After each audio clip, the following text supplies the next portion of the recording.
হে মনের সুখে চালাই গাড়ি গুনগুনাইয়া গাইছি গানি হঠাৎ কইরা পুলিশ আইসা বলছে চাচা দাঁড়াই যান অবৈধ গাড়ি নিয়া হাই রোডে আইসো কেন বলছি আমি চালাই গাড়ি বাগার পাড়া খাজুরাই আজকে আমি এই রোডেতে চলে যাইছি বেজুরা বলছি আমি নতুন আইছি এই রোডেতে চালাই না হায়া তাউর পুলিশই বলে চাচাই জানো পালাই না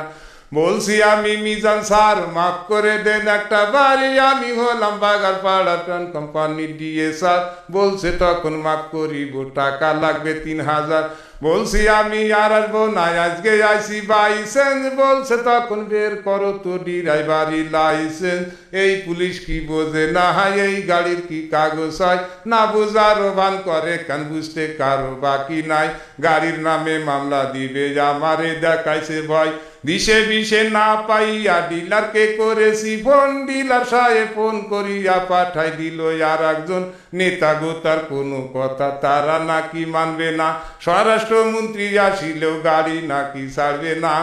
আরে আতা উড়ে ঝাড়ি বেশি চুপচাপ আছে মিজান স্যার ভাব দেখিয়া মনে হয় রাষ্ট্রপতি সমান পাওয়ার বলছে গাড়ি থানায় নেব দেব গাড়ি পুড়ায়ে দেখিব কোন নেতায় আছে গাড়ি নিবে ছাড়ায়ে আমি ভাবলাম কাজ হবে না কথা বেশি বাড়ায় বলছি আমি বাড়ি যাব বাড়ি যাওয়ার কি রাস্তায় উপায় একটা বের করে দেন করে দেব ব্যবস্থা সত্য একটা ঘটনা সবার সামনে করলাম প্রকাশ বলছে তখন ডিলারে টাকা করিতে বিকাশ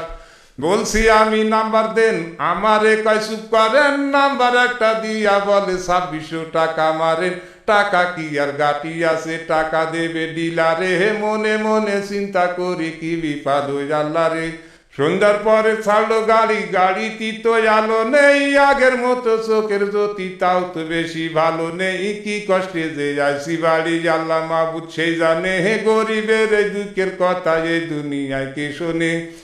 জনগণের বন্ধু পুলিশ এই কথাটা মিশা না কিছু কিছু পুলিশ আছে তাদের কাছে হাসা না হয় একদিন কিন্তু মাটির নিচে সবার হবে বিছানা টাকা পেয়ে দেখলাম তাদের মনেতে ভারী ফুর্তি বউ বাচ্চাদের নিয়ে হয়তো পার্কে যাবে ঘুরতি একটা কথা স্মরণ রেখো একদিন হবে মূর্তি আজরাইলের হাতে থেকে রিহাই কেহই পাবো না টাকা করি নিয়ে কেহই কবরেতে যাব না আজকে থেকে তবা করো হারাম টাকা খাবো না কিয়ামতের মাঠে আল্লাহ যেদিন করিবে বিচার সেই দিন আমি দেখাই দেব ওই যে আল্লাহ মিজান স্যার এই হলো সেই আতাউর পালাবি তুই কত দূর সেদিন তো আর নয়তো দেরি কয়টা দিন করো সবুর।